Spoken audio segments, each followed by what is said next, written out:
Man, I had to let that motherfucker play out a little bit, dog. That beat, that's a bad motherfucker right there, bro. I don't know if y'all heard it, but I just had to let that motherfucker play out, man. We back in these streets. Back in the motherfucking streets. Y'all know what it is, man. It's your boy 2K, the host, and of course, the motherfucker everybody loves to hate the most. And of course, I'm joined with my man, Big Bo. What's good, family? Hey, Bo, you stationary, bro? Man, nigga, am I ever, dog? I got my car ain't running no fucking more. Got no choice. It's the COVID. It got me fucked up, man. My man is stationary, like for real, for real. I'm I'm an old willow tree out in this motherfucker. That shit crazy, bro. Oh man, it's been a long time. You know what I'm saying? It's been 11 days. We keep track of this shit. But my man, the Texan, was in the building. He just said right now, he said, shit, they've been in these streets with them interviews. That's exactly what's been happening. We've been getting interviews like a motherfucker. Some of them been live on Facebook. Some of them have been videos that we've been putting up. I think since the last show we did, man, we had Brian Custer, the Showtime analyst, twice. You know, we got some juicy shit about him talking about the things Paulie Malignaggi said about how, you know, racism don't exist or whatnot. Got him talking about that. He's talking about Errol Spence and Deontay Wilder and Terrence Crawford and Fury and all this other stuff. We got Oliver McCall, you know, talking shit, calling out Tyson Fury and Andy Ruiz and talking about how he wants an old head tournament. We had, you know, Jamel Herring basically going back at an interview we did also after the last show we've done with a contender by the name of Albert Bell, the guy he was supposed to fight July 2nd. Albert Bell said some shit. Then Jamel Herring came back and said, hold on, man. And he said what he said. Yeah, bro. So, yeah, we've been on it, man. We've been on it. He really said, hold on, man. Yeah, he did. Yeah, he did. So we've been on it like for real, family. You know what I'm saying? So that's why the podcast had to take a kind of a back seat. Plus, you know, Bob Arum decides to do this shit in the bubble every Tuesday and Thursday right when we go live. You know what I'm saying? Literally, the cards start at 7 p.m. Eastern time. Well, what time do we start? Between 7 p.m. and 7:30 Eastern time.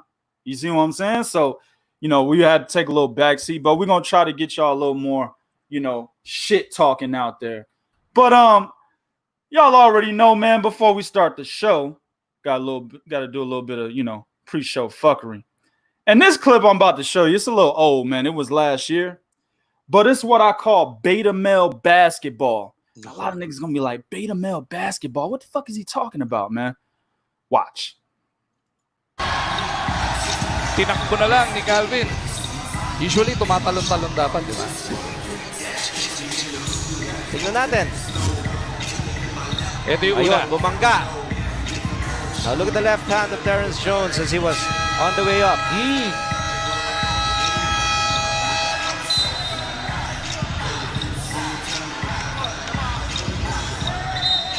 It did appear to be a low blow from that angle. Nueva contra Trollano. Puts it up. Doesn't work. Jones with a board.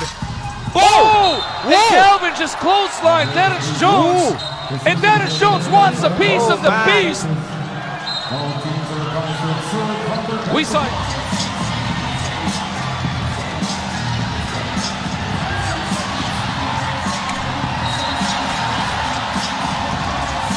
Oh, man, I got to stop it, nigga.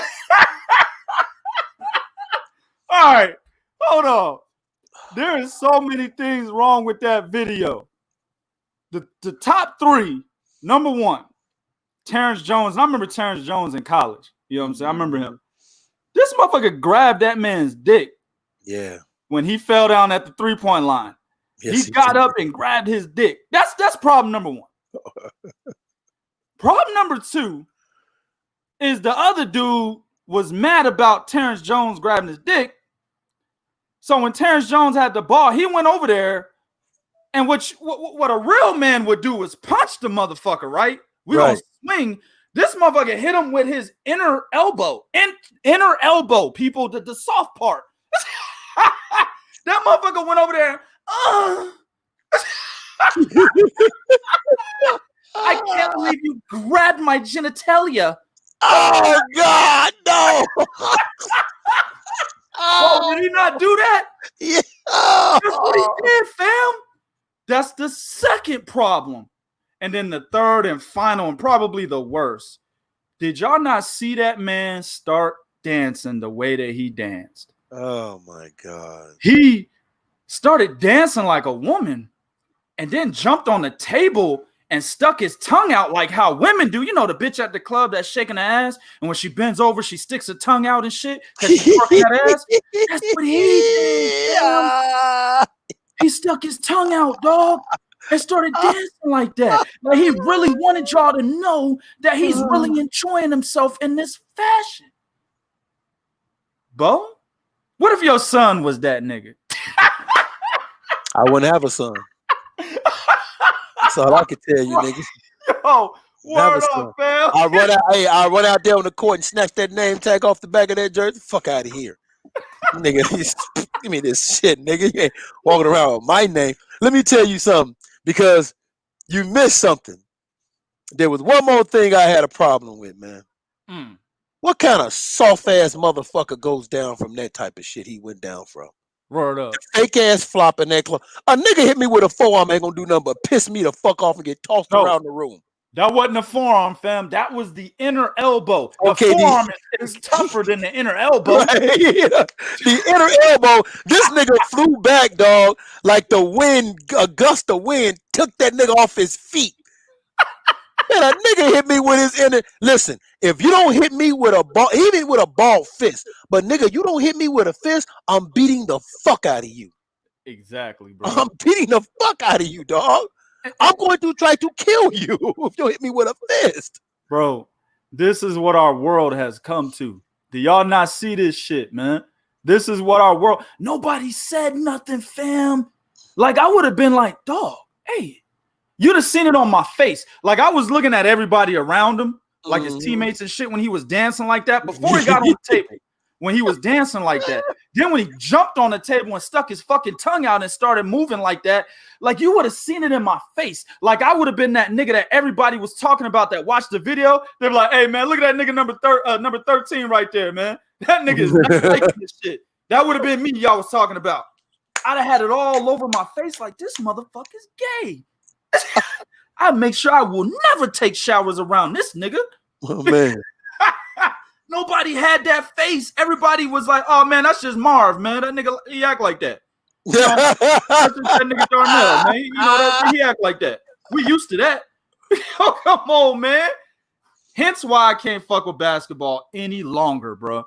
Any longer, bro. Oh, my God, man. Let's start the goddamn show, bro.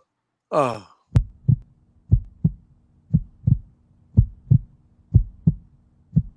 We in these streets.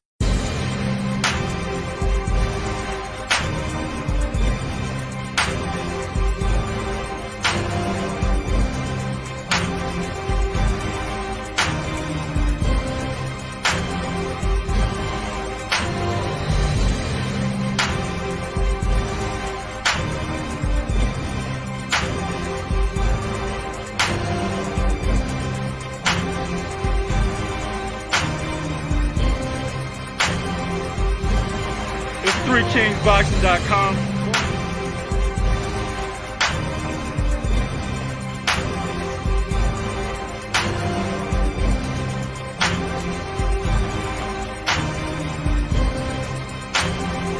Where we at? We are in Las Vegas for the Canelo fight. Three King Boxing. We are here with the IBF International Champion, Mr. Arum.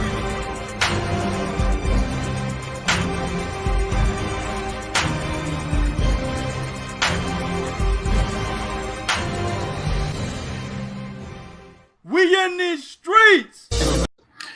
Man, we back in these streets, man. Listen, man, I just don't understand, Bo. Listen to that. Listen to them beats, bro. Listen, look at the pre-show fuckery. You know what I'm saying? The content that we bring to this show, bro. How is this not the best podcast, bro? Like, if you don't like this shit, there's something wrong with you, man. You a beta male or something, nigga. Like, you know what I'm saying? Like, I don't know, bro. You something wrong with you in the head, bro. You don't like this shit. You know what I'm saying? Something really wrong with you, bro. That's some real shit right here, bro. You know what I'm saying? Let's get it started, man. What you got to say? What you gonna say? Hey, man. All right, man. I had an old man moment, dog. I had an old man moment, right? So we sitting there with the show, right? And you was talking about cats making comments, right? I'm like, man, what the fuck this nigga talking about? I don't see no comments. I'm looking, and I'm seeing the word comment, and I'm seeing like 13 comments. I'm like, yo, what the fuck is that? I'm looking at the banner, my nigga. I'm looking. Man, bro. I where the banner is, dog. And that's what I'm talking about, man. Like, and that's why I feel like we got to be around, you know, me, other cats. You know what I'm saying? Appreciate that, Bo. Other cats, you know, within the staff. We feel like we got to be around for Bo. You know, get the fuck out of here. Hold on, wait a minute. Look, Bo is stationary, man, but that nigga a little too stationary, nigga. Word up, man. Let's start the show. We're gonna jump into a topic that's not on the list, man. I just want to talk about it a little bit. My man Regis Prograis, he's out here basically telling motherfuckers. Matter of fact, let me just say it. He's out here in these streets. Basically saying that Maurice Hooker's a bitch-made pussy motherfucker, right? Because he doesn't want to fight at their originally contracted catch weight of 143 pounds anymore. Now he wants to fight at 147. But Regis Prograis is like, dog, I don't want to go to 147. I want to capture my title back at 140 and possibly get, you know, undisputed at 140. Basically, he's saying I got unfinished business at 140. I'm not going to 147. Mm-hmm. Bo, let me ask you a question, man. Is he correct in saying that Maurice Hooker's a bitch, pussy made, bitch, hoe ass, fucking birth control taking, long, skinny, goofy looking ass nigga, no pussy getting motherfucker, because he don't want to fight at 143. He want to fight at 147, and thus said, you know what? Fight is off. Do you agree with Regis, man? Here's the thing, man. And okay, y'all all know my history with Regis Prograis. That is my man. That's my dog. I talked to him about a lot of things other than boxing. Right. But in this situation, Regis Prograis is missing the bigger picture, in my honest opinion. Right? I understand what he's saying from a moral standpoint. He's like, listen, you knew we had this fight at 140. Well, this fight was going down at 140, right? Before COVID-19 hit, we was going to fight at 140. Then COVID-19 hit. You don't stay in shape. You don't stay ready. You knew we was going to fight. So I agreed to do it at 143. Now you can't get 143. So, you know, like you said, I got some shit I want to do at 140. We had a contract. We had an agreement. Hey, man, you got to be a man and honor that. I get that. I understand what Regis Prograis is saying, right? But I also know that Regis Prograis do have a dislike for Maurice Hooker. All right, let's. Yeah. I'm gonna put that out there. No, he don't go back to an interview we Three Kings Boxing had where when Maurice Hooker was the champion, Regis wasn't even the champion, and Maurice mentioned his name. He said, "Motherfucker, don't be saying my name." He said that to the nigga that was the champion. He said, "You ain't even." Yeah, he was like live on the interview. Live on the interview. He said, "You ain't even on my level." Yep. You know what's funny, Bo? I forgot about that, bro. Yeah. So you make a valid fucking point. He's always like Maurice Hooker has always mentioned Regis Prograis in the past. I mean, this was around the second round of the WBSS. You know what I'm saying? Like Regis was getting ready to fight, or he had just beat Terry Flanagan. He wasn't even the second round wasn't even made yet. Nope. He just beat Terry Flanagan, and he had heard that Maurice Hooker was talking shit about him. So then, you know, yeah, like Bo said on a live interview with us, he was like, man, this motherfucker ain't even on my level. So, yeah, you're right. He's always had some type of animosity towards Maurice Hooker. Yeah, so he wanted that fight. But here's the thing. Maurice Hooker has always talked about going to 147. He was talking about that even after he lost Jose Ramirez. He was talking about going to 147. He was teetering in between that, right? So this is a situation to me where in the beginning, they should have told Regis, hey, man, listen, man, we probably want to do this fight at 145 or something like that, right? But they didn't. I get what Regis is saying, but the bigger picture is Maurice Hooker is still a valuable fight. That's a big name, okay? And it's still a good, decent payday. I feel like for me, and I hear other cats saying that, hey man, go to 147, whoop that nigga ass, then go back to 140 because you can still finish your business at 140. You can just go back down to 140, you know. But it's a moral thing with him. And the one thing about Regis that I can say from a personal standpoint, when you say something to that dude, Regis gonna hold you to your fucking word, dog. That's just him. But in this situation, I believe Regis Prograis is missing the bigger picture, man. I agree 1,000%, man. He's missing the bigger picture. And you took one of my points when you said that he could easily go beat shit out of Maurice Hooker at 147 and just move right back down to 140. I don't see a big problem with that. He don't even got to weigh the full-fledged 147. The nigga could come in at 143. Maurice Hooker come in at 147. Really don't matter. He's still going to beat Maurice Hooker no matter what weight it is. You know what I'm saying? He probably beats him worse than Jose Ramirez did. You see what I'm saying? So at the end of the day, in my opinion, that's a bag of money, bro. That's easy work. Go ahead and take it at 147 and then, you know, lose the 3 pounds to get back down to 140. And, you know, it's not 100% easy to do that. But Regis is a guy that stays in shape. So he's going to be able to get back down to 140 if he puts his mind to it 100%. Absolutely no doubt about that, right? So I really don't understand his thought process here. You know what I'm saying? I think the only thing I could think of, Bo, is that he wants this fight to be a fight at 140 so he could possibly gain leverage in the rankings. That's the only thing I could think of. Yeah, that's a good point. If he's fighting him at 147, well, then this is going to count towards the rankings at 140, right? He'll be ranked at 147, and obviously, since he's not trying to go up there, he ain't trying to be ranked at 147. That's not his desire at this point in time. So he wants leverage in the rankings. It's the only thing I could think of, but that might not even be right. Who knows? If that's not the case, I really don't understand why he doesn't just go get that easy bag, man. I really don't. But nevertheless, he said he's got shit that he wants to handle at 140.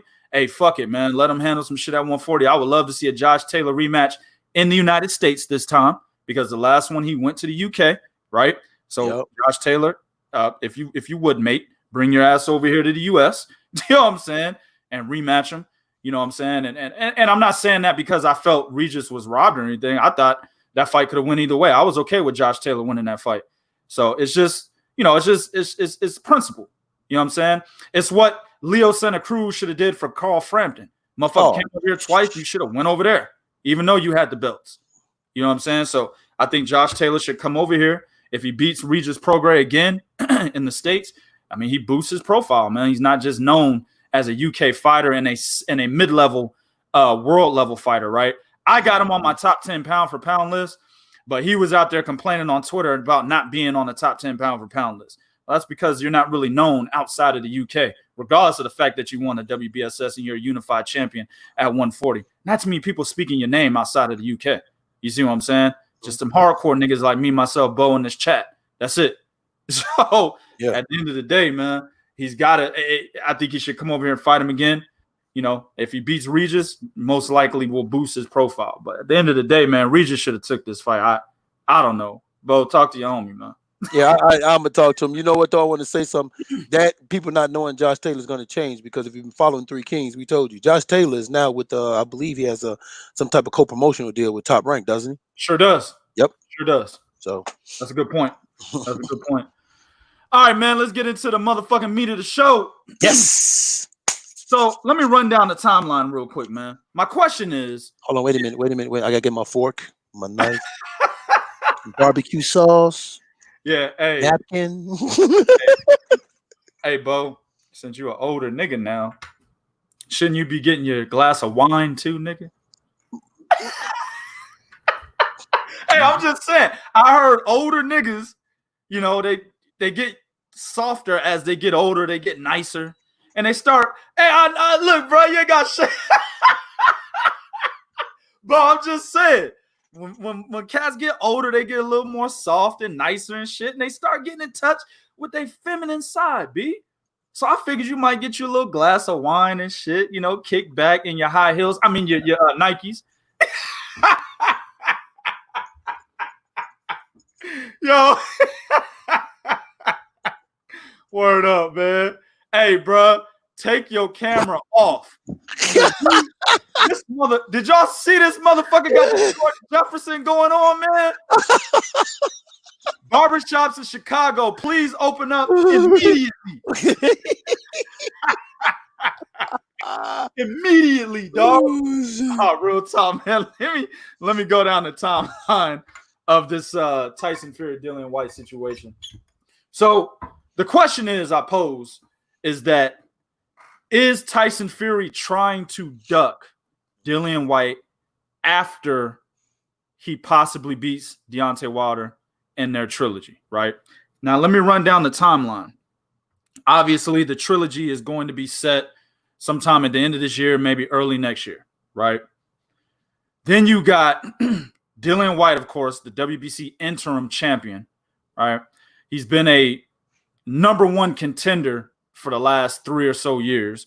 He's been a mandatory officially since June of last year, right? Then he got temporarily suspended as mandatory, drug doping and all the other shit that UCAD said they found, and then they turned around and said they didn't find. Don't understand what the fuck that was all about. But at the end of the day, niggas is still waiting on that B sample, but I guess the B sample don't matter, right? Yep. So he temporarily got it suspended because of that. Tyson Fury was made the mandatory. He defeats Deontay Wilder, picks up the WBC belt. Then Dillian Whyte is reinstated as the mandatory, right? Now, being reinstated as a mandatory, hearing that Tyson Fury is going to basically has verbally agreed to fight Anthony Joshua twice. Once in 2021, the summer of 20. I mean, these motherfuckers got a time frame, Bo. They said summer of 2021 is when the first fight would take place. Then after that, it would be a rematch clause of some sort, and they'd fight again, right? So here's the deal. Dillian Whyte is like, man, what the fuck are you talking about, bro? I'm mandatory, nigga. After Tyson Fury beats Deontay Wilder, in their trilogy, that's what he believes. After he beats him in their trilogy, he should be fighting me. Shouldn't be fighting no damn Anthony Joshua, right? So he was already upset about that. Then the second part of this time, or the third part of this timeline, Bob Arum comes out and says, you know what? We're not really trying to say, you know what I'm saying? I mean, Bob Arum had his motherfucking mob shit on at this point, bro. This motherfucker was being sneaky, deceptive, all sorts of shit. This motherfucker said, we're not trying to say, you know what I'm saying? We want to try to get Tyson Fury franchised up, you know what I'm saying? But what I'm saying is, you know what I'm saying? Shit. If the WBC explored franchising Tyson Fury so we can get this Joshua shit going on, and then Dillian Whyte can go fight who the fuck for the WBC title, I don't think we would mind that, very much. Basically, in essence, 2K fucking translated, Bob Arum said, look, we're trying to get this motherfucker franchise championed up so that we ain't got to adhere to no goddamn Dillian Whyte mandatory and we can fight for undisputed. That's basically what Bob Arum said, right? Then after that, what's fourth in this timeline, Tyson Fury comes out and says, oh, man, who? Dillian Whyte? Ah, man, he didn't say Lillian. I put that in there myself. But anyway, Dillian Whyte? Ah, man, this motherfucker, he just won a big payday. That's why he's mentioning my name. All of this shit you can find on 3kingsboxing.com. We reported on all of it. All right? So he's saying that Dillian Whyte is just looking for a big name. Ain't got shit to do with a mandatory, nothing like that. He wants a bag. He's looking for money. And he's picking on Tyson Fury because he sees a huge bag and trying to fight Tyson Fury. Bo, what do you think about this shit, man? I got my thoughts. What do you think about this, man? Is Tyson Fury ducking, or at least let me say this, is he going to attempt to duck, given the timeline, given what Bob Arum said, what he said, everything, given what they stand to try to do if they fight, if they beat Deontay Wilder and trying to fight for undisputed? Do you think he will try to duck and succeed in ducking Dillian Whyte next year, man? What do you think about that? Oh, Lord. This is what I love about what we do. You see, even at my age, there are certain things you can't forget, like you can't forget how everybody was all on Wilder.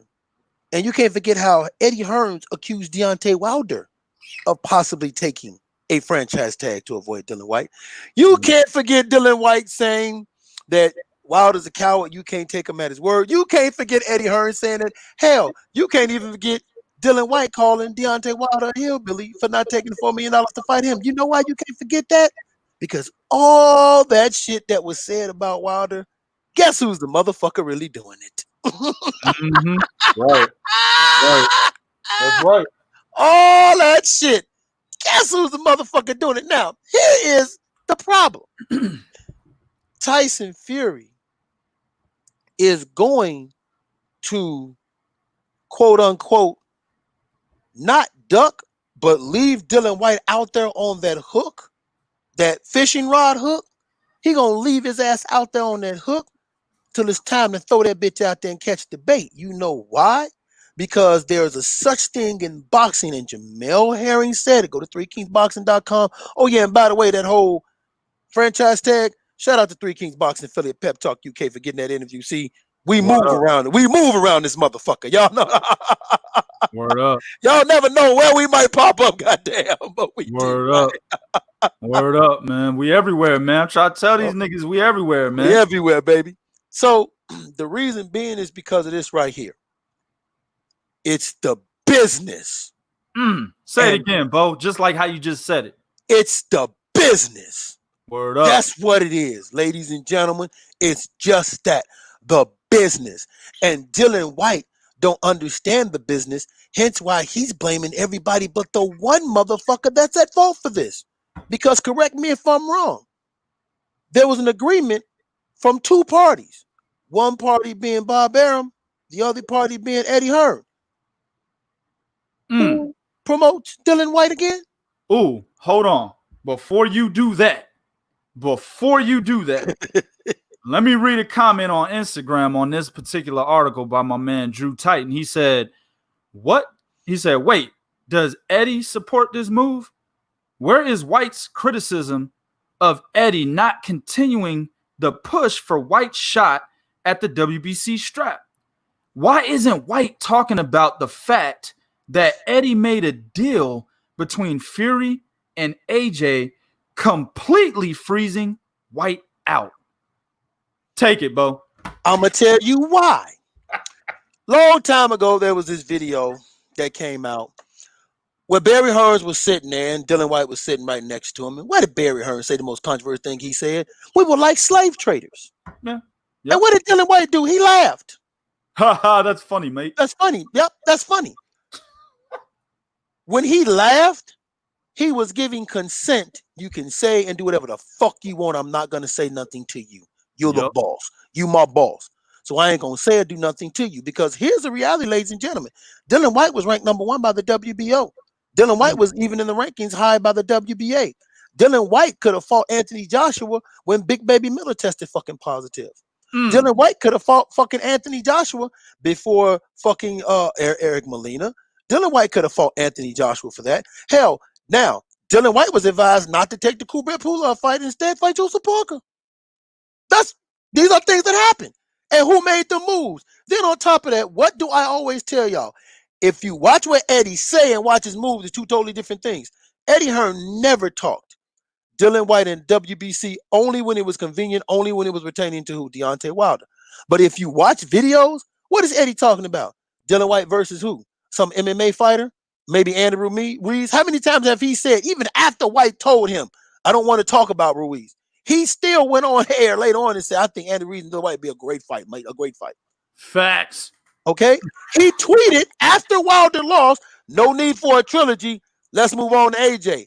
Dillian responded to the tweet, said, what about my fight? Crick, crick, crick, crick, crick, crick. It got dark real quick out there. Facts. Okay? See what I'm saying? So Dillian is out here calling out the WBC, taking the WBC to court, which he should, because he wants the timeline. But the reality is this. Dillian Whyte, understand, we just came back from COVID-19. Everybody's pockets is hurt. My nigga, it's money. We have to recoup our dollars.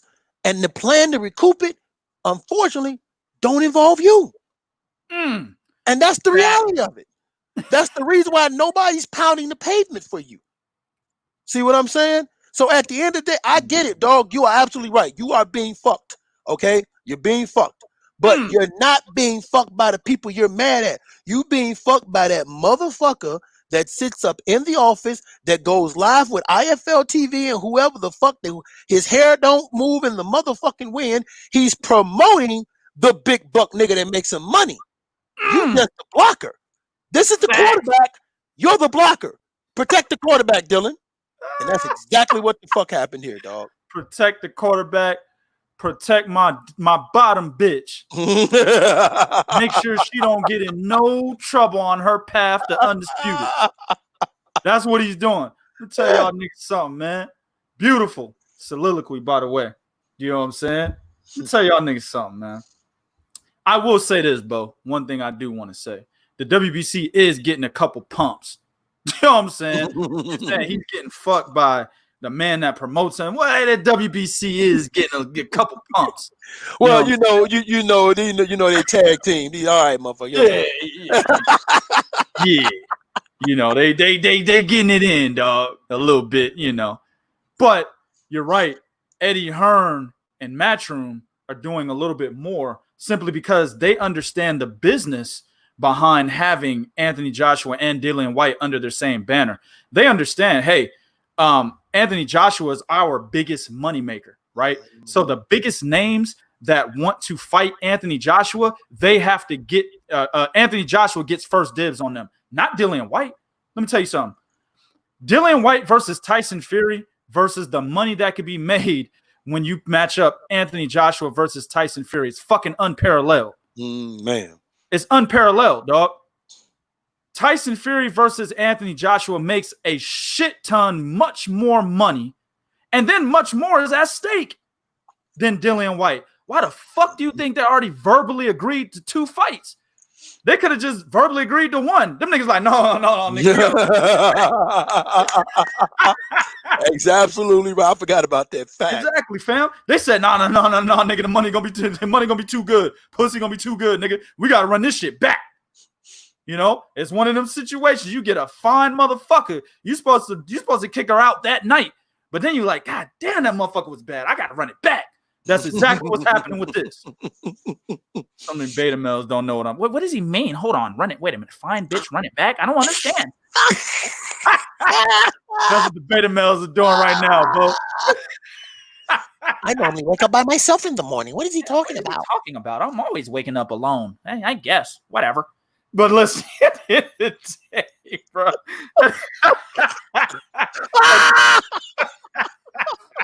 At the end of the day, bro. At the end of the day, Dillian Whyte is a non-factor when it comes to Eddie Hearn having Anthony Joshua as well. He's not going to try to fuck up that bag, man. The WBC, and I told you guys this shit, man. We told y'all like a couple podcasts ago, man. That's why y'all need to fuck with us. We said the WBC would need to have a provision set in place for Dillian Whyte in order for him to be able to fight the winner of Fury Wilder 3. They are going to have to put a provision in there, bruh, and say, okay, if you, Tyson Fury or Deontay Wilder, go for Anthony Joshua next, the winner of that undisputed clash must fight Dillian Whyte next. And they need to get it in before the WBO gets it in for Alexander Usyk. You see what I'm saying? Before the IBF gets it in for Charles Martin. Yeah, he's going to be mandatory again, fellas. You know what I'm saying? So before those other sanctioning bodies get it in, bro, the WBC needs to get that provision in, bro. This is what we said several podcasts ago. And guess what? Dillian Whyte is trying to make sure that shit happens. That's why he's taking legal action. He's like, no. Yeah, they can run their little trilogy back. That's fine. There was a rematch clause. But I get that motherfucker next. That's what he's trying to that's basically what he's trying to say. Bo, and 100% honesty, trust, y'all know, bro. Everybody who's been fucking with me for however long I've been around, Bo, you know, right? My staff knows. My man Cheetahhead in the building from 3kingsboxing.com, he knows, right? We are down for undisputed. We want to see that. We want to see one champion with all 4 belts wrapped around their waist and over their shoulders and shit. We want to see that. Yeah. But dog, Dillian Whyte actually deserves his shot, man. Yeah, he does. We call it straight down the middle. I don't even like Dillian Whyte. I'm talking about as a fighter. I don't know him as a person. As a fighter, I don't like his style, bro. I don't like how he fights. I give him credit because he's beaten everybody he's faced after losing to Anthony Joshua, and that includes 2 former champions and 2 top contenders. One of those top contenders he beat twice, right? Yep. Shit, actually 3 top contenders. You can't forget about Robert Hell Anus. Robert Hell Anus. You know what I'm saying? Can't forget about the anus man, dog. They made 3 top fucking contenders and 2 former champions, man. And shit, he's going on another former champion and top contender with Alexander Povetkin. I gotta give him his fucking credit, dog. You know what I'm saying? But at the end of the day, I don't like his style, bro. Right. But he deserves his shot, man. He does. I don't give a fuck about him not fighting Kubrat Pulev for the IBF. I don't give a fuck about him not fighting Luis Ortiz for the I guess the sure mandatory, but it wouldn't have mattered anyway, right? Because the WBC wanted to fucking mandate that punk ass light skinned nigga Dominic Breazeale any goddamn way. Yep. You know what I'm saying? They wanted to mandate him anyway. So they wouldn't have adhered to him fucking beating Luis Ortiz if he would have been able to do that. They would have been like, nah, you know what I'm saying? There's some history behind Deontay Wilder and Donnie Breazeale. You know what I'm saying? We feel like we can market that shit. Ain't that right, Al? Hell yeah, nigga, we can market that shit. That's exactly the conversation that took place. You know what I'm saying? Mm-hmm. So they would have never actually mandated Dillian Whyte, even if he would have beaten Luis Ortiz. The way that they're treating him now, I guarantee I stand on that statement, bro. I don't think they would have, fam. You know what I'm saying? Dominic Breazeale, after he beat Carlos Negron, they said that they were going to mandate him. They said it. They just didn't do it till like a year or 2 years later. So I stand firm on them not mandating Dillian Whyte if he were to beat Luis Ortiz. I don't give a fuck about him not fighting Anthony Joshua after he knocked out Derek Chisora. I don't care. At the end of the day, bro, the motherfucker's been a #1 contender for 92 years, nigga. Get a motherfucker his shot. When y'all had Breazeale Stivern's sorry ass as the #1 contender, only person he beat was Derek Rossi after losing to fucking Deontay Wilder, right? And that was a questionable win. There's niggas out there saying he really lost to Derek Rossi. So he got a questionable win against a fucking journeyman, and the WBC still mandated fucking Breazeale Stivern. He didn't do shit to be #1 fucking contender, and he did much less to be mandated. So why is it that White can't get mandated? Y'all got me fighting for a nigga whose style I don't even like. You see what I'm saying? How the fuck how you gonna mandate Breazeale Stivern? Only win he had since losing to Deontay Wilder was Derek Rossi, and you mandate that guy sitting at the #1 spot. But you can't mandate Dillian Whyte, who's been #1 since beating, I believe it was Hell Anus. Yep. He's been #1 since then. WBC Silver. Right. Yeah, he was WBC Silver champion. Absolutely, dog. So he's #1 since then. You're talking like 9-10 fucking fights, nigga. You can't mandate this nigga now? That's real spit. And like I said, I don't even like his style. But that's real spit, though. Man, Tyson Fury beats the dog shit out of Dillian Whyte. That's easy work. Yep. But at the end of the day, the man deserves his fucking shot, dog. If you give it to whack-ass Dominic Breazeale, who was ranked number 3 or 4 while Whyte was #1, and all he beat was that African Shaka Zulu nigga, Aganu, whoever the fuck he is. We ain't seen that nigga since. And Carlos Negron, another motherfucker we ain't seen since. All he beat was them 2 guys, right? And he automatically gets mandated. If you mandate Breazeale Stivern and all he beat was a journeyman and Derek fucking Rossi, then how can you not mandate Dillian Whyte when this nigga got 9-10 fucking wins under his belt? Come on, man. So at the end of the day, that's my soliloquy and why I think the WBC is getting a couple pumps in, man. You know what I'm saying? But Eddie Hearn is also not out there advocating for his fighter. There you go. Dillian Whyte is doing it all by himself, dog. Eddie Hearn will come out every once in a while, like he just did recently. Yeah, you got Dillian Whyte should get the shot, and they'd be like, "Hey, Eddie, why don't you expand on that? Hey, I gotta go, mate. Gotta go."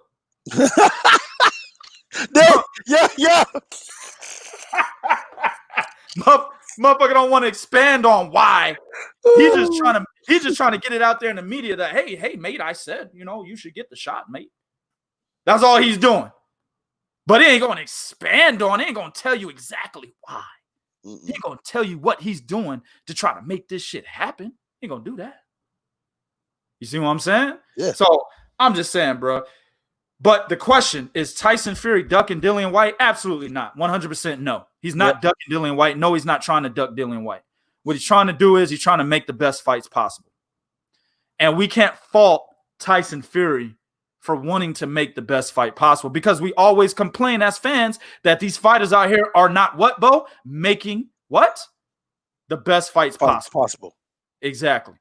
You see what I'm saying? So if we're going to sit there and complain about Leo Santa Cruz, right, ducking niggas not making the best fight possible, right? We're going to complain about Miguel Berchelt not making the best fights possible, right? We're going to complain about Tank Davis not making the best fights possible.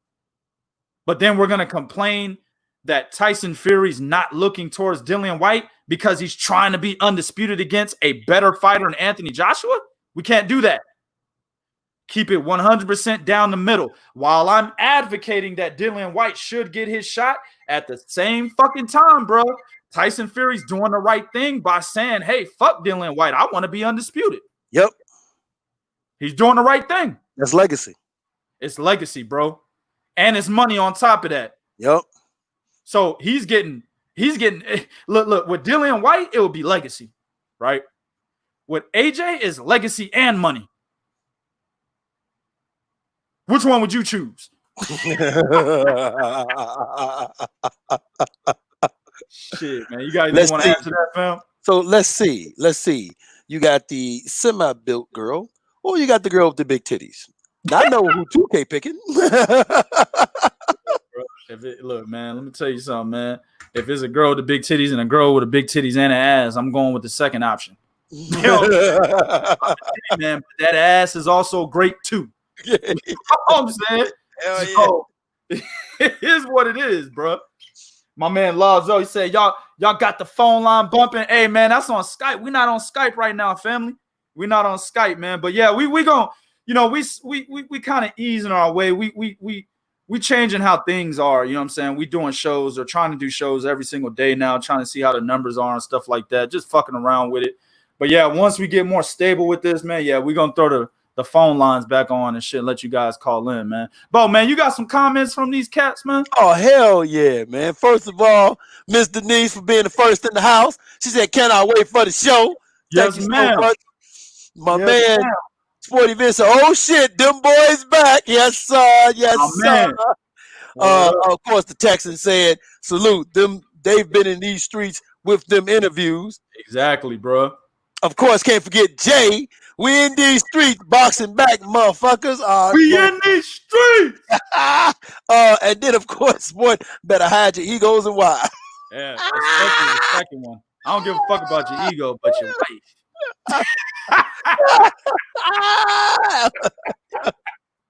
Oh, hell no. That's my man said, I'm trying to find what he said. How we been the best. Oh, yeah, that's up here, man. Shit, I know where that's at. That's my man. Right there, Ken Pollard. Yep. Nigga, it is the best podcast. Word up, man. And then, go ahead. Go ahead. I said, this would have me dying by Jay. In a world where snitching and being fake is cool, that should tell you why nobody want to hear the truth. Exactly, fam. Yeah, man, look. Snitching, being fake, ass kissing and dick licking. You know what I'm saying? Giving first place trophies to all 8 competitors, nigga. That's the world we live in, dog. You know what I'm saying? So when you out there speaking the truth, of course that shit it's gonna fall by the wayside. Motherfuckers are gonna look at any little thing you do that they don't like and be like, oh, I hate these motherfuckers. I hate them. They're too goddamn good. I fucking hate them. That is right. That's right. Am I lying, bro? No, that's what they say. We've heard a lot of that. But you know what's funny? Them motherfuckers be in the background, though. Oh, I'm gonna tell y'all something, man. I'll be getting some niggas I'm blocking. I'm getting messages from these niggas, man. Invites to do shit. Hey, bro, I got this. You want to take a look at it? This is real spit. I ain't gonna lie to y'all, man. Yep. So I wait a minute, and I know it's true because I get the emails that say, "Hey, I was told to talk to head of public relations, man. You think?" So I know that's what he's telling them niggas. Exactly, bro. I wouldn't lie to y'all, man. We wouldn't lie to y'all, man. Listen, lying is a form of you being insecure about yourself, right? Also, it's a form of you being scared of the person you're talking to. I ain't scared of none of y'all motherfuckers. Mm-hmm. And I'm definitely not insecure, as you can see. My man Kendrick Taylor, he said, this podcast is never the same. Most just repeating the same shit every day. And my man Kendrick, that's why I don't fuck with these YouTube niggas like that, man. There's a couple cats I fuck with because we have affiliations. But other than that, if I wasn't affiliated with these cats, right, I wouldn't be fucking with you. That's just, I mean, not those cats, but I'm just saying, some of the other cats out there, I wouldn't be fucking with you. You see what I'm saying? So there's a lot of cats out here, bro, that, they might send me videos. Oh, man, this, blah, blah, blah. But in reality, man, you know what I'm saying? If I don't talk to you directly, if I haven't had a personal conversation with you, right? Or, Right. We've had a personal, whether by phone, email, whatever. If I haven't had a personal conversation with you, chances are I'm probably not fucking with you. Mm-hmm. That's just real talk, man. All right, man. Let's get into that next one. And this was actually a request by my man JL Davis. He had requested this a couple days ago.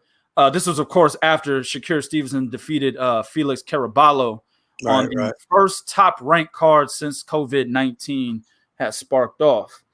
And his question was that, basically, I'm going to paraphrase Jay, I don't fucking remember it like that, but I kind of remember it.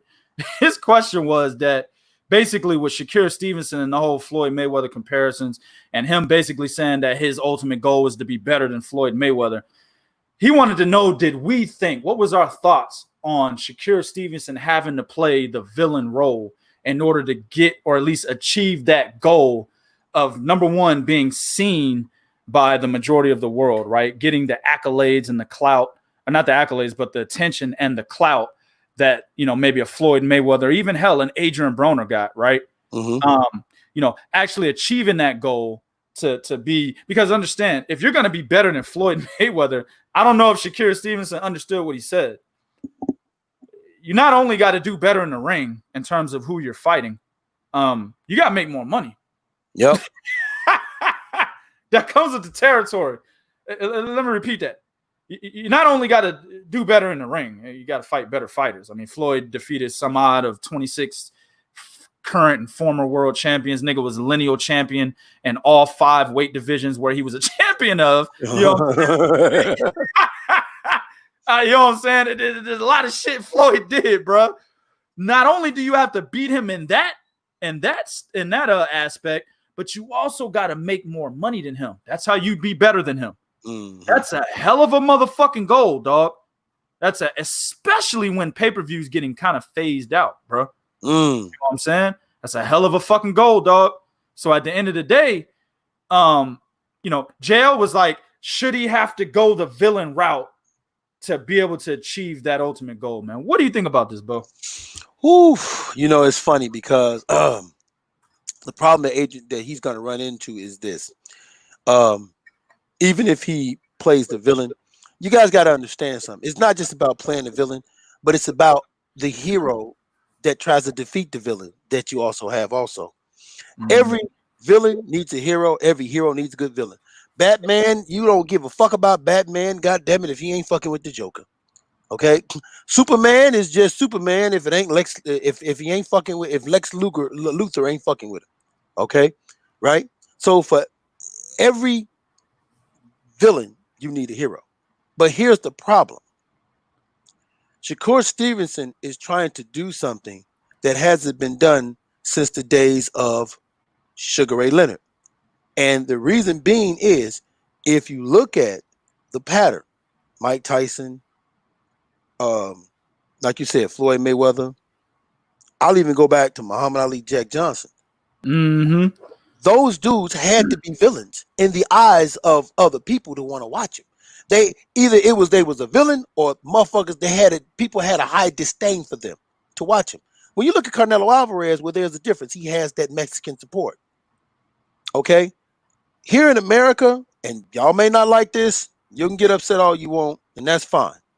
Here in America, outside of the fact that blacks necessarily don't support black fighters, but it is hard to market a black fighter as a good dude and have him make a whole lot of money. You don't believe me? Ask Shane Mosley. Ask Andre. Andre Ward is the poster boy. Right. He's the poster boy for that shit. Right. Nope, didn't happen. Didn't happen. It didn't happen. Okay. So what he's going to have to do, he's going to have to figure out a way. And it's going to be hard. I'm not saying he can't do it.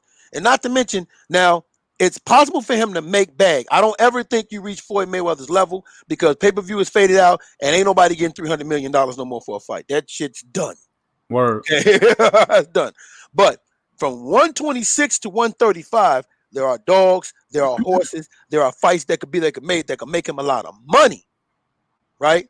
But he's not going to surpass Floyd Mayweather by trying to be a nice dude. And honestly speaking, even with him playing the villain, right? I doubt if he still reaches that because I look at the Charlos. They trying to take on a bit of a villain world. Ain't working out for him. I take on, it really is not really working out for him. Okay. Hell, you can even look at Adrien Broner. He don't play the villain role. He just a dude everybody want to see beat. But shit, even he's out here telling motherfuckers, he's out here asking for $10 million and shit. You know what I'm saying? Like a bag of Skittles or some shit. Well, right? Adrien Broner would have worked. He fucking lost. He got his ass whooped too many times. Yeah. Like, Adrien Broner would. That's somebody that I could sit here and say that would have worked. Mm-hmm. Like what he did. His beta male dad brushing his fucking hair for him and shit like that. That shit was working, dog. Yeah. If he would not have skipped, like, think about it. Floyd didn't skip weight classes. He went up 130, 130, 135, 140, 147, 154. You see what I'm saying? Adrien Broner should have took the same advice or did the same thing, right? He should have went up to 140 before going to 147 and won some titles at 140, then went to 147. That's what he should have done. When he made that move, that fucked all his shit up, bro. Yeah, it did. Man. You see what I'm saying? But he was working. Yeah. So, but the Charlos, you're right. The Charlos, them niggas, like Jermell, it's kind of a little bit, I don't know. Jermel's a little bit too late. I think with the Charlos, people know it's a facade. Like when Jermell started fucking crying after his first loss, that fucked the shit up for him. You know what I'm saying? Like, nigga, you're not supposed to cry. Like, well, what did Tom Hanks say, nigga, in League of Their Own? There's no crying in baseball. You know what I'm saying? Yeah. I'm gonna use it, nigga. There's no crying in boxing. You see what I'm saying? Unless you fucking Oliver McCall. But anyway, my point is this. You know what I'm saying? You can't sit there and play the villain and then go to the press conference, start fucking crying. Niggas is not going to believe in your persona after that. You see what I'm saying? Jamal, this nigga ain't fighting nobody. Actually, Jermell with one loss gets way more clout than Jamal with who's undefeated because he's actually fighting guys and Jamal isn't. So that's why it's not working for those two guys. That's very true. And it's not working for Deontay Wilder also because of that. He started out as a guy who was doing it for his daughter to, this right here. But for me, because you listen, man, you actually have a lot of people that really don't really know that much about Shakur Stevenson. And my man Lloyd Zoe said it right here. He said Top Rank don't know how to market black people. In other words, black fighters. And Floyd even had alluded to that a while back. He was like, man, because why? Bob Arum, if he have a certain demographic, like when he had Oscar, hell, like when he had Manny Pacquiao, and he has a certain demographic, and that demographic is bringing in money, well, that's the one he gonna pump the most. And that's just business. Like, I'm just being honest with y'all, man. That's just business. Yeah. You know what I'm saying? That's why he had Timothy Bradley fighting the fights he had. He like, look here, man, you're gonna make, $3-4 million, but this motherfucker gonna make 20. So I need you fighting these motherfuckers getting that $4-5 million. Why this motherfucker make 20? That's just business. But I don't it's going to be very hard. I'm not going to say that he won't be able to make money. I think he'll be able to be successful and make money. But for me, if he focuses more on legacy, like you say about Floyd fights, you got all these fights at 126, you got all these fights at 130, 135 even. Focus on legacy. I guarantee you toward the end, some of that money you talking about making is going to come, man. Andre Ward really didn't get big paydays until he decided to go up there heavyweight, and he fought Sullivan Barrett in the 2 fights with Kovalev. That's when that motherfucker really made bags, right? And that's what Shakur Stevenson's gonna have to do, man. Yeah, I mean, it's a sticky situation, man. But you hit the nail on the head. You know what I'm saying with Andre Ward. Andre Ward's a guy that hadn't lost a fight since he was like 11 years old. That includes amateur ranks and the fucking Olympics. Never lost, and people still don't embrace him. Went into a Super 6 with 5 other fucking killers as a huge underdog and won that bitch. Motherfuckers still don't embrace him. Okay. He was out 2-3 years, I believe. I don't know how long it was, but had shoulder surgery and had promotional problems, right? Realized that his end was coming because he had a nagging knee issue as well that nobody really knew about, right? Knew his end was coming, so he said, hey, man, when I get back, I'm going to have a couple tune-ups. I'm fighting Sergey Kovalev since Adrien Stevenson's punk ass won't fight him. I'll fight him. Mm-hmm. I'll move up to 175, fight the nigga. I remember, bro, Alan Green. Remember, we were in the chat. Alan Green and Darnell Boone. Now, Darnell Boone wasn't that bad. Darnell Boone was just like, oh, man, Sergey Kovalev going to beat the nigga. I remember I interviewed Darnell Boone on this channel right here. Go to the interviews playlist. I interviewed him right before I think Andre Ward he had just beat Alexander Brand. And Darnell Boone was like, oh, man, Kovalev might knock him out. And I'm arguing with Darnell Boone like, what the fuck are you talking about? You know what I'm saying? Like, we argue. Also, Alan Green in this chat we were in, Alan Green was going in on Andre Ward. Oh, man, I'm telling y'all right now, you know what I'm saying? I'm an insider. We got into it. I know what's going on. Andre Ward ain't make that fight. That fight didn't get signed. That fight didn't get contracted. Andre Ward ain't fighting Sergey Kovalev. Was he, Bo, am I lying? We got into it. Exactly. Me and him got into it about it. I remember that, yeah. Bo was arguing with Alan Green like, nigga, basically Alan Green said, I got the text message from somebody. And Bo was like, nigga, share the text. And he shared it, but it didn't have no name or nothing. We like, nigga, that could have been from anybody. You could have had your girlfriend. Hey, baby, text me this shit so I can win this argument with this whole ass nigga in here. He could have said that. You know what I'm saying?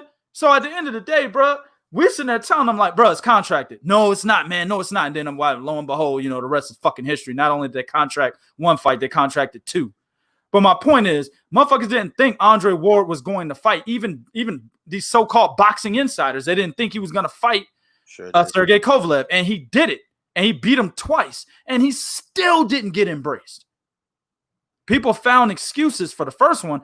Oh, man, how do you get knocked down and shit and then come back and win the fight? Know what I mean? That's how dumb them niggas remind. It's a bunch of dumb niggas. You know what I'm saying? Don't know boxing.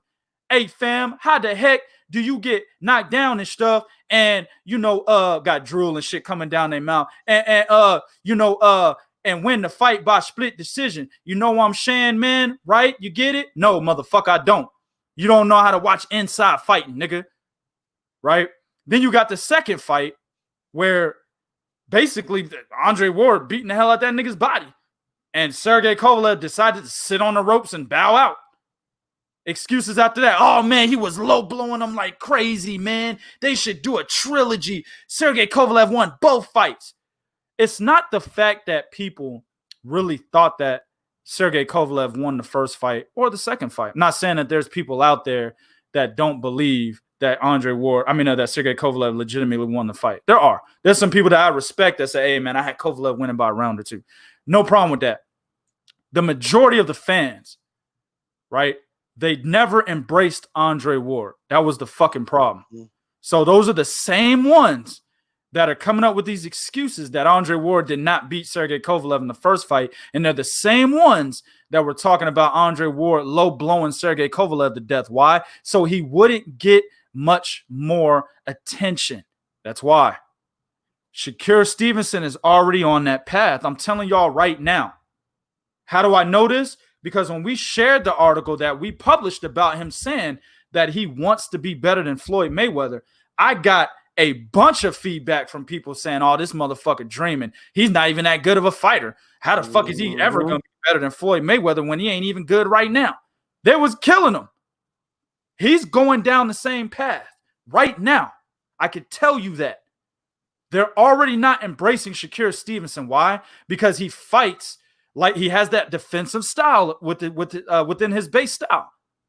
He's a defensive first fighter, right? But even that doesn't even matter. Because Andre Ward is not a defensive first fighter. Nope. Right? Devin Haney's not a defensive first fighter. I mean, he's very defensive, but he's not a defensive first fighter against the guys that he's been facing, right? Yep. None of that shit matters. Hell, Floyd wasn't a defensive first fighter when he was Pretty Boy Floyd. And they didn't embrace him then. It took Floyd Mayweather to be hated and to basically accept all that hate and turning it into a fucking character for him to finally get the notoriety he deserved. That's what it took. And it was negative notoriety, majority of it, but there was a hell of a lot of positive notoriety because there's people that I've talked to that were like, man, I hated Floyd Mayweather, but then I started to realize a lot of niggas was hating on him and shit, so he won me over after that. I know some niggas that say that. So him creating the character, basically embodying all that hate and building this fucking character that everyone hates, it actually gained him a lot of fans as well. You see what I'm saying? Yes. One thing I will say, Bo, what I've seen being in the media, talking about Floyd and shit every once in a while, there are a lot of people that are like, oh, man, niggas are just hating. He's TBE. A lot of people saying that now, bro. Yeah. A lot of people are saying that, much more than I've heard motherfuckers saying it when he was active. And this could be that Muhammad Ali effect. Once you're gone, then they start to appreciate you, right? Yeah. Maybe that's what it is. I think it's a little too soon for that. He's only been retired like 2 fucking years. But hey, people are starting to really understand that he's retired in terms of him competing for the WBC, WBA, WBO, IBF. That won't ever happen again. You won't see that ever again. So people are starting to understand that that is a reality. So now they're like, you know what, dog? Shit, that nigga's really gone. Then they go back and watch his fights. You know, they watch Chop Chop, right? They watch, you know, De La Hoya, Arturo Gatti, you know, Angel Man Freddy, Gennaro Hernandez, Diego Morales. They're watching all those fights. Damn, this motherfucker was really a bad motherfucker, man. Then they're comparing it to the state of boxing today. Oh, yeah, it's easy to like a motherfucker then. Shit, nigga, I'm over here like, damn, nigga, Tommy Morrison was a bad motherfucker. That's me right now, looking at the heavyweight division. Damn, that nigga Tommy Morrison, bro. Nigga, that nigga Donovan Razor Ruddock, nigga, boy, I tell you. See, that's what happens. And that's what they're doing with Floyd. But the only way that happens, see, Shakur's talking about as an active fighter, I want to be better than Floyd. Then when I retire, I want to go down better than Floyd in boxing history, right? As an active fighter, Floyd had to play the villain to get that way, man. Yes, he did. Shakur is going to have to do the same thing. And I'm not a guy, listen, I'm not trying to tell the young buck, hey, man, you know, go out there, be as ignorant as possible, nigga. Do it. I hope I'm wrong, fellas. I want Shakur Stevenson to be that nice guy and to be as successful as he thinks he should be. That's for any boxer, not just Shakur. Any boxer that feels like they got to be the nice guy, but they want to be as successful as they think they should be, I hope they achieve that, bro. I hope they attain that. I hope they get that accolade, man. Right? Yes, sir. But at the end of the day, if you're asking me for my opinion like my man JL did, well, my opinion is that based on boxing history, right, and black fighters and fighters of Shakur Stevenson's ilk, right, his fucking style and how he employs his style in the ring, you can't be like Magic Johnson, nigga. You can't be like George Foreman, right? You got to be that bad motherfucker everybody hates, man. That's how you get ahead when you're a fighter of Shakur Stevenson's ilk, man. It is what it is, unfortunately. You got anything you want to add to that, dog? Yeah, man. Let me hit a couple of comments by a couple cats. My man, one is Eric R. He said, you got to have a machine behind you. You don't need to be a villain. Oh, you already black. Just do something wrong and you'll be a villain. I disagree because Shakur did do something wrong. Have you not seen that video when that nigga was punching that motherfucker in that parking lot? Well, let me say this. That's a good point. He whooped that nigga ass and he whooped the girl's ass too. Right. But here's the deal. That actually catapulted him. Shakur Stevenson was all up in the motherfucking media after that, dog. Everywhere for the wrong reasons. But again, this supports what the fuck we saying, man. He was in the motherfucking media for the wrong reasons, right? Yep. He whooped the nigga ass and punched on a girl and shit. But that elevated him. Now people were looking at Shakur like, you know what? I want to see this nigga next fight now. Let's see if he could do that in the ring. How do I know this? Because I've seen it all over social media. People saying it. Sure did. So that actually elevated him. Again, I'm not going to tell the young man, hey, dog, hey, man, go out there and smack up a couple bitches. You know what I'm saying? Yeah. Hey, man, make sure you do that every 2 or 3 fights. Make sure you got your best dude record, man. That nigga got to get it real good too, dog. And then have that nigga pan in, you know what I'm saying, and pan out. You know what I'm saying? When you get different angles, man, a lot of niggas jump on that.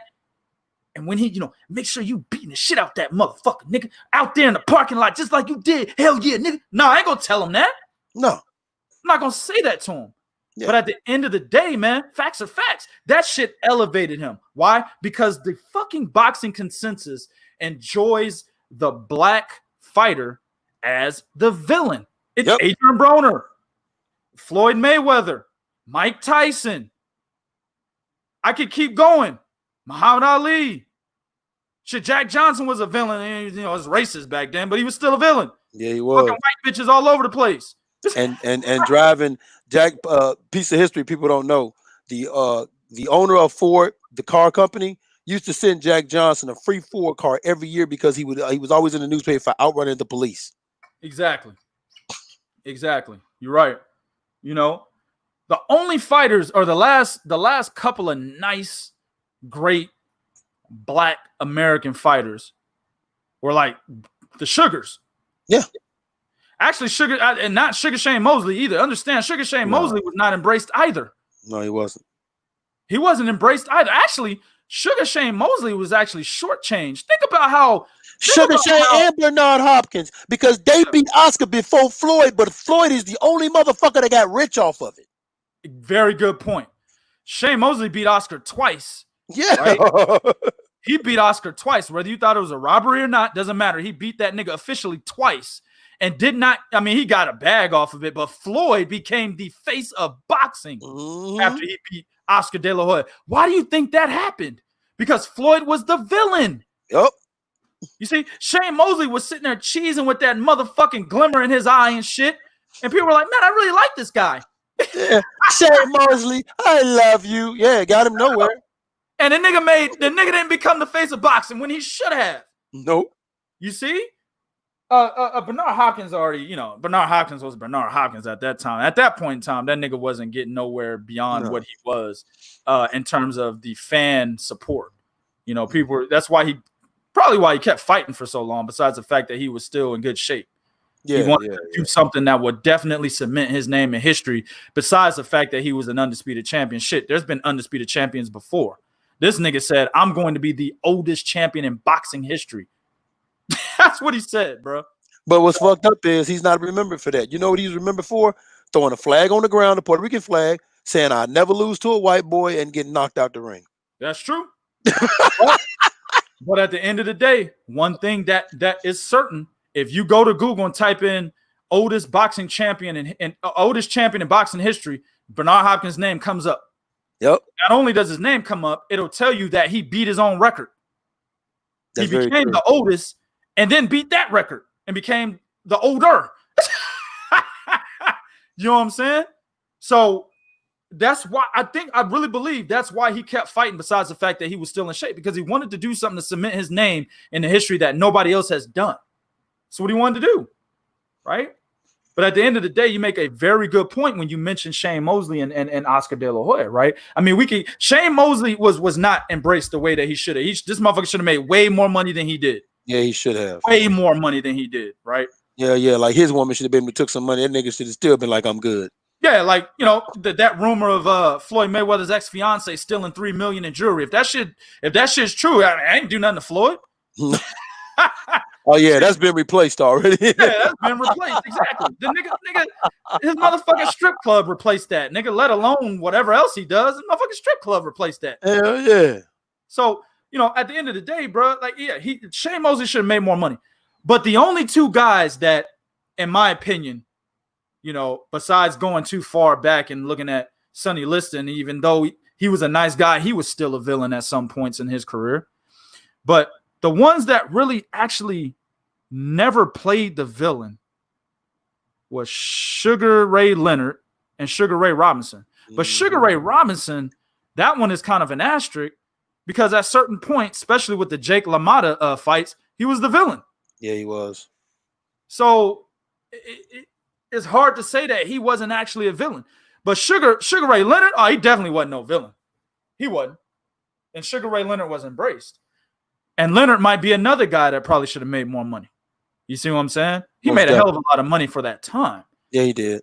But given, you know, let's say if he was really loud and boisterous, you know, fucking niggas up and talking a lot of shit, right? He should have made more money. My man Eric R. said Roy Jones Jr. Nah, Roy Jones Jr. was a villain. Yes, he was. Roy Jones Jr. was a villain, man. You need to go back and listen to how much shit he talked about everybody he fought. I almost forgot. Yup. That motherfucker talked shit. He talked shit about Larry Merchant too, and Jim Lampley when he was a fighter. Now that motherfucker was a villain. He wasn't a Floyd Mayweather type of villain, but he was a villain. So shit. Matter of fact, I remember before the James Toney fight, Jim Lampley had both of them on. I forgot what fight was on at the time. What what event was taking place, but they had a side-by-side interview between Roy Jones and James Toney. People were saying, damn, we don't know who the villain is in this fight. Yeah. People were saying that. Because you got two motherfuckers that typically play the villain going against each other. Motherfuckers didn't know who to choose. So, but yeah, man, at the end of the day, yeah, Shakur Stevenson is most definitely going to have to take that route, in my opinion. But I hope I'm 100% wrong, man. What comments we got, Bo? All right, we got some. My man Loizo said Legacy is going to get him payday early. 126 to 140 is too loaded. In America, Tank, Lopez, Haney, etc. is a bigger name than Ward's Super 6 opponent. Here's the problem. Here's the problem with that. There's a good possibility he's not going to get all those fights because by the time he get to those divisions, Lopez, Haney, Tank, they're not going to be there. Shit, they're already talking about it. Lopez is already saying he's going to 140 after Lomachenko. He's already saying it. Right. Devin Haney's talked about it in the past. Shit, Devin Haney wants to be at 147 before Terrence Crawford retires. That's his words. Terrence Crawford, what, 35, 33, 34? Yeah, he's like, yep. That nigga almost out of here, bro. Yeah. So that's a good point, Bo. Yeah, those guys might not be at 135. And I want to be quite honest with you, the way Shakur Stevenson looks, I don't like him at 140. Hell, I don't like him at 135. Yeah. 135, yeah, that's his cap for me, bro. In my opinion, it's his cap right there. So the niggas at 135 might not even be jumping. It might not even be popping by the time he gets there, man. Yeah, no, it might not be popping. Then listen, man, and listen, this is something else that you guys are gonna have to realize and understand, right? At the end of the day, okay, if you look at what's going on right now, right? Let's say for whatever reason, this motherfucker does wind up fighting Lomachenko, right? If he beats Lomachenko, how many people think this nigga would be embraced? It's a good point. I don't think so. I think I could see the excuses now because if Shakur Stevenson defeats Vasyl Lomachenko, that would be a highly defensive effort. We're talking pot shotting and avoiding shots and using the ring, which people will say he's a runner. I already got it. Ball already got it. Because let me tell you something. Vasyl Lomachenko is going to walk him the fuck down. He's going to attempt to walk down Shakur Stevenson and basically cut the ring off. Shakur would be jabbing from the outside, trying to elude shots, putting combinations together at a distance, and utilizing the ring. What does that sound like to you? Floyd Mayweather. Yep. They're going to say he's running. They're going to say, no, he didn't really beat Vasyl Lomachenko. He fucking ran the whole fight. Oh, he's a fucking runner. Fucking Chicken Stevenson. They're going to come out with these dumbass names like they did. You know what I'm saying? That's what they're going to do. They're going to have a chicken with Stevenson's name on or face on that motherfucker. That's what's going to happen. With his name underneath it. Chicken Stevenson. Oh, I didn't think about that. You're right, dog. You know the nicknames, Gay Weather, saying dumb shit like that, bro. Floyd Fag Weather, man, get the fuck. That shit was done. I never bought it. I'm glad I didn't either, man. No, that shit's gay, bro. It's pussy shit, man. You know what I'm saying? I never even bought into the Pacquiao ones. That shit was gay, bro. Pac-Tard, that shit was gay, bro. Let me ask you a question. Did Tank Davis, I'm not going to say popularity, but interest in Tank Davis, did it increase after he grabbed that chick at the basketball game? That's a good question. I'm not exactly sure because here's the deal with Tank. Tank already has a stigma on him. You know what that is? Yep. He's Floyd Mayweather's fighter. Well, besides that, he's already ducked Lomachenko. Yep, that's very true. So very true. When you already got a stigma on you, it's like a first impression almost, man. Motherfuckers meet you for the first time, they hear you speak, talk, they see how you move, they automatically label you as something.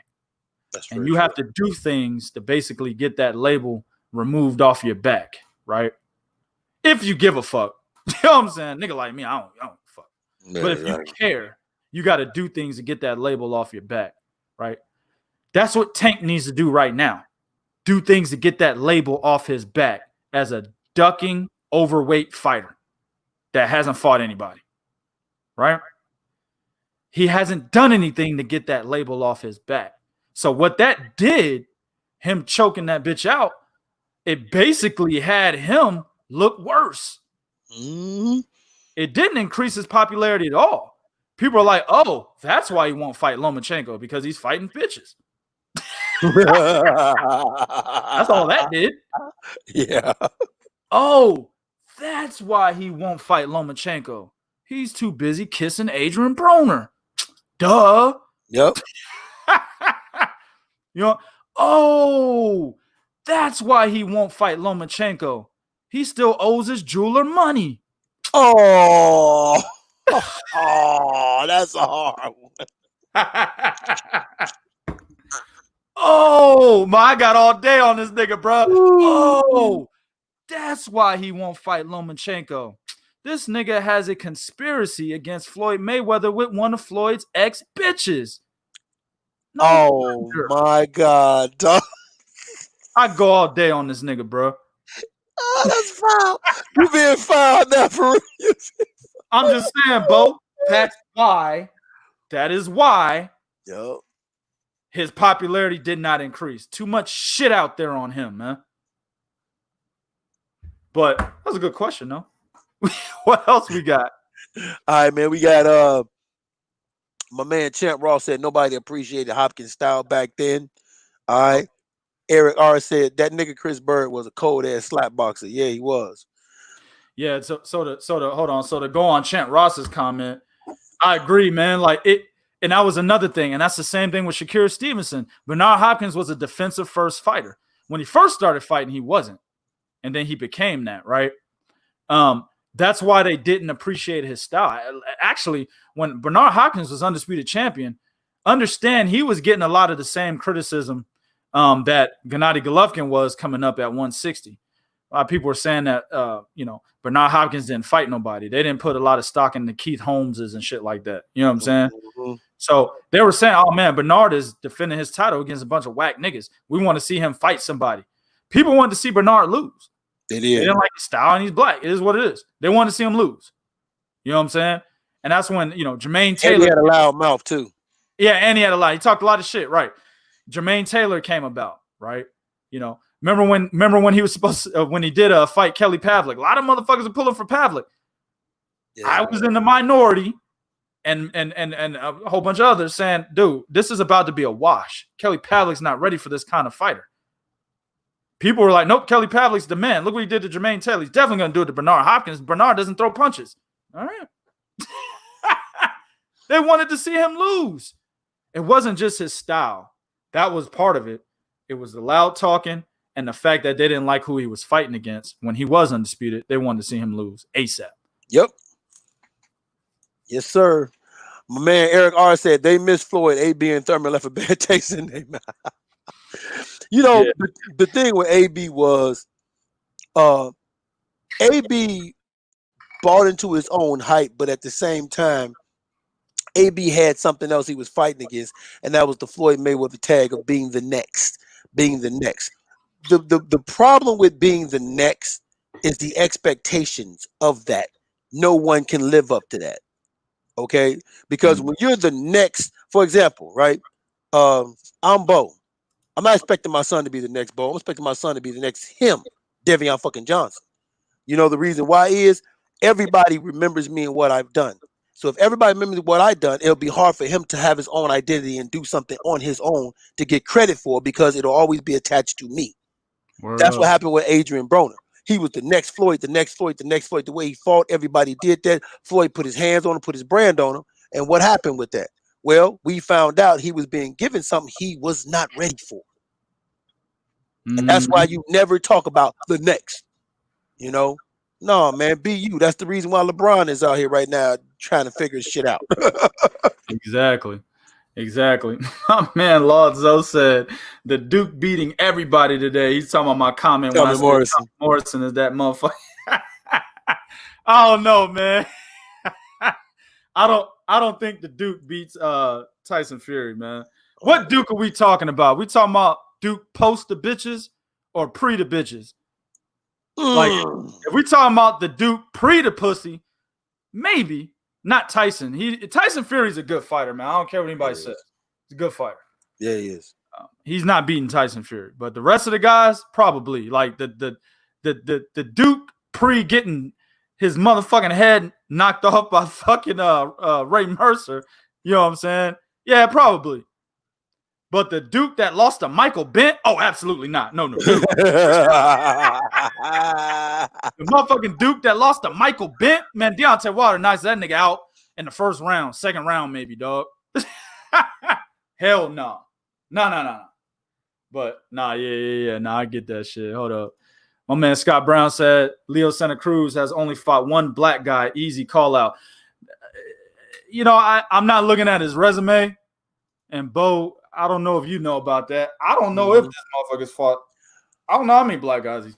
You know, here's the thing about that is at that division, you can I can see that being true, because at that division, how many black fighters do you see? Because remember, he started out at 118. Yeah, I mean, what I can say is Leo, to me, and this is without looking at his resume, this is just right off the dome. I believe Leo has not fought an elite black fighter in that division. I'm not talking about elite in boxing. I'm talking about one of the top black fighters in a given division that he's campaigned in. I don't believe he has. But that's just off the top of my dome. When he was younger, bro, I'm sure when he was coming up through the ranks and fighting these niggas and these bums and shit, bro, I'm sure he fought a couple black fighters back then. But in terms of a fighter that is seen as one of the best in the divisions that he's campaigned in, I don't think he's fought a black one with that label. I don't think so. No, not at all. So my man, who is this? Virtuoso says Shakur Stevenson has to draw heat to draw ratings. You know, and that's something else that I'm looking at, man. Listen, given the current climate with COVID-19, everything getting back, like Shakur was on a nice little roll. He was buzzing. He was knocking guys out at that little division. Like, and mind you, he was doing probably something in 2K, you can correct me if I'm wrong, that we had only seen happening from guys at that low weight division. We saw happening from Naoya Inoue when he was just knocking motherfuckers out, collapsing niggas, right? Right. When you talking about that, okay? But when COVID, I mean, it was still hard for him, but then COVID-19 hits, steam is taken off you. Then the first guy we see you in is, like we said, a D-level fighter. So I think we're going to draw heat for him. Like the Frampton thing was bad. That could have drew heat for Shakur Stevenson. right? Yeah. That's why he's calling out Gary Russell. That will draw heat for Shakur Stevenson. The problem is if Bob Arum already has something set for Shakur, right? The Josh Warrington fight would have happened. But like the Gary Russell and the Tank Davis and the Leo Santa Cruz, those not in the game plan. I'm just telling y'all, man, those not in the cards. You got to look at how Bob Arum moved. Look at how he did with Teofimo Lopez. Look at how he made Oscar Valdez go up instead of fighting Shakur Stevens for that belt to go up. And got him fighting Miguel Burchell and not Jamel Harrington. He got him going that route. Okay. Right. Bob Arum is playing three-dimensional chess. He knows Crawford got a little bit of time left. There's still money on the table with him. He's having a good time right now. You know, it's like a kid with a new toy with this heavyweight division shit. He's loving this, right? And he's got the light heavyweight division locked down. But what he needs is that one big star, right, that he can always go to and say, hey, man, I'm going to make a fight, and it's gonna draw pretty good. Those are the moves he's kind of making with Shakur Stevenson. Why? He's got him at 126. He's already talking about him versus Lomachenko, okay? If Lomachenko get past Teofimo Lopez, and he's already talking about him taking over 130 and maybe even 135.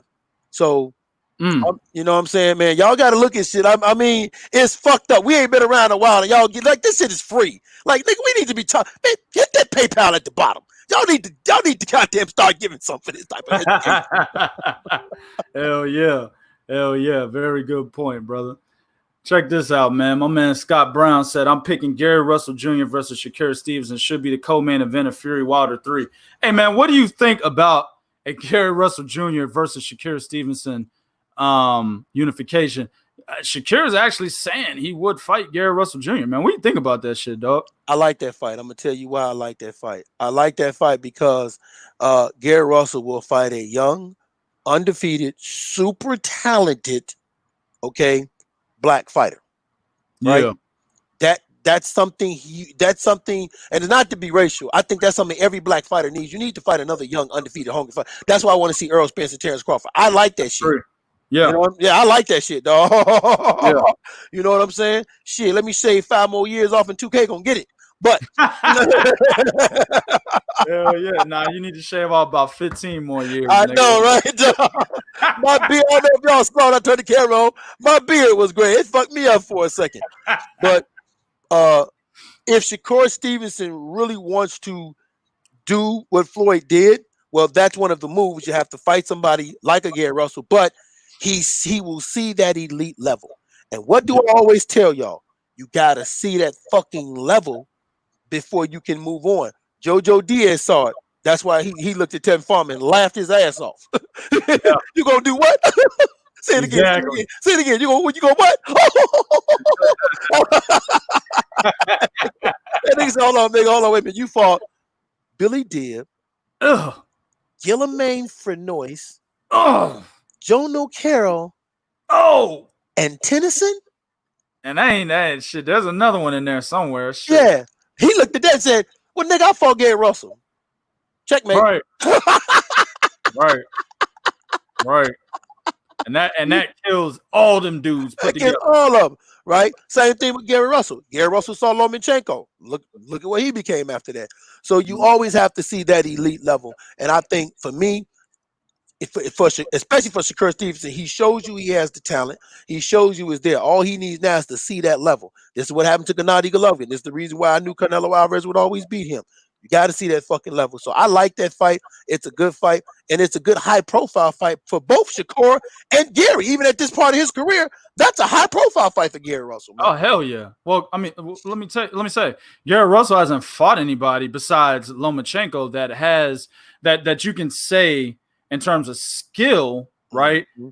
That is this caliber and skill.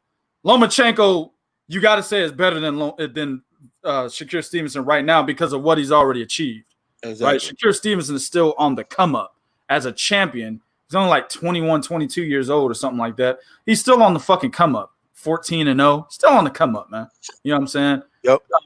But in terms of high caliber skill, he'd be the second guy that he's fought of this particular caliber of skill. Hell yeah, that's a big fucking fight for Gary Russell. Mm-hmm. And I actually agree with Scott Brown. If I'm top ranked, I'm like, hey, Shakur, man, stop calling niggas out, bro. We'll handle it, dog. We don't need you in there with Gary Russell Jr. Listen. I know Andre Ward is in your ear, but this is what you pay us for, okay? Exactly. We'll handle it, dog. You know what I'm saying? My man Jordan Ciappini, he said, Emmanuel Navarrete times 5 title defenses 2019 #flex. Hey, man, Bo don't like that guy. Emmanuel Navarrete, he'll be fighting in Mexico this weekend, bro, on Saturday, man. Man, I like this kid, man. Beat the shit out of Bo's homeboy. What was his name, Bo? So anyway, Emmanuel Navarrete. Isaac Dog Bay, baby. Isaac Dog Bay. Hey, I ain't ashamed to tell you, he sure did, man. And you know what the funny thing was, again, Emmanuel Navarrete is one of those dudes, right? You got to see that level. When you see that level, and you know what I'm saying, and you do what he did, damn, man. And then, you know, let me tell you something, man. Emmanuel Navarrete, since when he's not stepped off the gas. I can't sit here and say he's been disappointing me with the fights he's had. Word. I can't say that, man. No matter, like, listen, listen, you know, we talk shit and we do all this, but we are all about the sport of boxing, dog. If you're doing good, whether I like you or not, I'm gonna sing your praise. If you're fucking up, whether I like you or not, you know, just like what Reaches. You know, y'all heard what I said. I said, man, I think he's missing the bigger picture here. He needs to go and take that fight and move back down, right? Okay. So, but at the end of the day, you look at what Emmanuel Navarrete has done. Hell, he's lit that 122-pound division on fire. Him and that dude that beat Daniel Roman. Now you're talking about if Emmanuel Navarrete could possibly run the tables in that division. When I look at it, I think he beats Vargas. I think the guy that beat Roman probably give him a little bit of trouble. But I like that dude, especially when you talk about when he move up to 126. Yeah, that shit dope. That shit dope. Hey, look, man. As long as guys like Emmanuel Navarrete, when they lose, and he's already lost before, by the way. Yes. But when they come from a background where, I mean, I think he lost like his 5th or 6th pro fight. But when they come from a background where they lose early and then they move up and they're beating a bunch of guys, right? And nobody knows who these guys are or this person is until he fights that one motherfucker that's supposed to be on top or is on top, and he just dusts that ass, right? And he like, damn, where does this motherfucker come from? And then they fuck around and lose. Sometimes they fade off into oblivion, man. I don't know. I just got this feeling. Oh, yeah, you do. I like Emmanuel Navarrete, but I just got this feeling, dog, that if he, let's say he goes up to 126 and loses to Shakur Stevenson or Gary Russell or somebody or Josh Warrington, I feel like he's going to fade off. That's it for him. I just got this feeling, dog. Like if he loses at 122, I don't think that happens because at 122 you got my man MJ. I can never pronounce his fucking name. No, that's why I said the dude that beat Daniel Roman. That's why I say. Yeah, the nigga that beat Daniel Roman. Right, exactly. The new unified champion down there, right? And then if he fights Ray Vargas and loses to Ray Vargas, I don't think he fades off. You know, because that's just, you know, that division's not extremely stacked. No. And I think those fights are close fights, any which way you spin them, right? But if that motherfucker goes to 126, I think he fades off, bro, if he ends up losing to one of those top guys, man. Those are much bigger names at 126 than 122. I don't know why I got that feeling, Bo, but I do, man. But we'll see. But I like the guy, man. The most active champion right now. Fighting that motherfucker, fighting niggas in January and turn around fighting niggas at the end of January. Old school. Yeah, old school. Hell yeah. Emmanuel Navarrete is as old school as it gets right now in terms of activity. You know what I'm saying? So I fuck with him heavy on that. But I kind of worry about where he's going to be, dog, if he fucks around and loses to a bigger name, man. Let's get one more comment in, Bo, before we get the fuck up out of here. Oh, yeah, go ahead, man. All right, man. So, my man here, Sporting Advances, said ESPN buys for UFC, boxing, college football is all the same buy. People can't count existing fans if you get my drift. Hold on. Let me read that. So, let me read that again. Go ahead. So ESPN buys for UFC, boxing, college football is all the same buy. people can't count exist. I see what you're saying. So you're basically saying, all right, so let me say this, Sporting Advantage. So when I believe it was Errol Spence when he beat Leonard Bundu, and that came on after the Olympics, and that nigga generated like 6 million views. some stupid number like that, bro. Are you saying that we should not count those views for Errol Spence because people were just tuning in because the Olympics had just went off? Ooh, that's good. That's good. Oh, that's good. That's a good one. You know, and you're right. You have to count them for Errol Spence because why? At the end of the day, people can do what? Change the channel, turn off the TV. Yes, sir. They tuned in to the very end of the fight, right? And the thing about that, what you talking about the ESPN buys for UFC basketball and all of that, the thing about that is they look at it a little bit differently at ESPN because they know it's part of a package. So they don't look at who all makes the buys. They just look at how many people buys the package, and then we're going to divvy it up to whatever. Word up. You see what I'm saying? So if a UFC has a fight card that's going to cost us $100,000, and then you got a college football, of course, it's going to run us in the hundreds of thousands. Then boxing right here is going to maybe run us maybe another 100, 200,000. Okay, how many people bought? How many advertisement can we get? Divvy up the fucking money. But the bulk of it's going to go to college football because that's really where the most amount of booster sales come from. Right. Very good point. Telling y'all need to start paying for this shit, dog. my biggest thing is, like you said, I mean, you got me at the very first statement. Because I do this. Like if I'm watching let me tell y'all niggas something, man. If I'm streaming a Showtime event, right? Mm-hmm. And then right after, I don't know, I just pick one and I'm just picking a fight. Sean Porter versus your Dennis Ugas is off. It is no longer on. And then fucking queer ass folk comes on. Guess what? Changing the motherfucking channel. But if you change another HBO channel, it still counts towards. You see what I'm saying? That's my point, though. Yeah, you're right. Exactly. You're absolutely right. If something comes on that you don't like, you're going to change the fucking channel. I'm most definitely not keeping my goddamn channel on queer as folk. If that shit comes on after boxing, my channel gets fucking changed immediately. Nigga, they ain't even got to finish the goddamn that is coming on next. Hey, time queer changed. Hey, 2K, when the music come on, no, click. Hell yeah, nigga, I hit that multiple times, nigga. Make sure it changed. Man, bro. So, in that situation, yeah, I gotta count it because all them motherfuckers, hey, they didn't change the channel.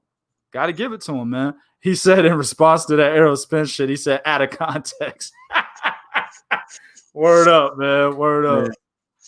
All right, man. We're going to get the fuck up out of here, but y'all know what to do, man. Come back. We're going to try to do this shit every single day.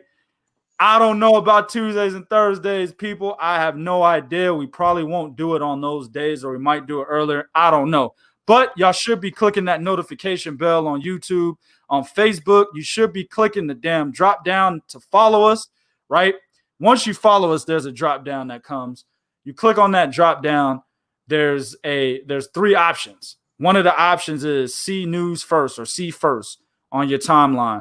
Click that see first. So when you know we go live, you get notifications. When articles go up on the page, you get the notification. You know what I'm saying? So y'all should know when we live, we put that live feed up maybe about an hour and a half, maybe an hour before the actual time, every single time. So we're not just popping up on y'all. You know what I'm saying? So, we try to do it every day. But when y'all see that motherfucker goes live, it is what it is. We expect y'all to be there. So every day, we just going to say it, every day here, this channel right here, and on Facebook, 7 to 7:30 Eastern Time, 6 to 6:30 Central, 4 to 4:30 Pacific. And of course, more importantly, go to 3kingsboxing.com for your source of pure, unadulterated boxing information. Also, be on the lookout for some clips, man. We about to throw some clips on this YouTube channel from all them goddamn interviews we've been working hard for y'all to see. You know what I'm saying? We're going to put the clips on there. Of course, we got to have y'all route to 3kingsboxing.com because that is our breadwinner. That's what we do. Put the clips up there, route y'all to 3kingsboxing.com. Go check the full interview on the website. You know what I'm saying? But until we return, appreciate everybody in the chat. But we out this bitch.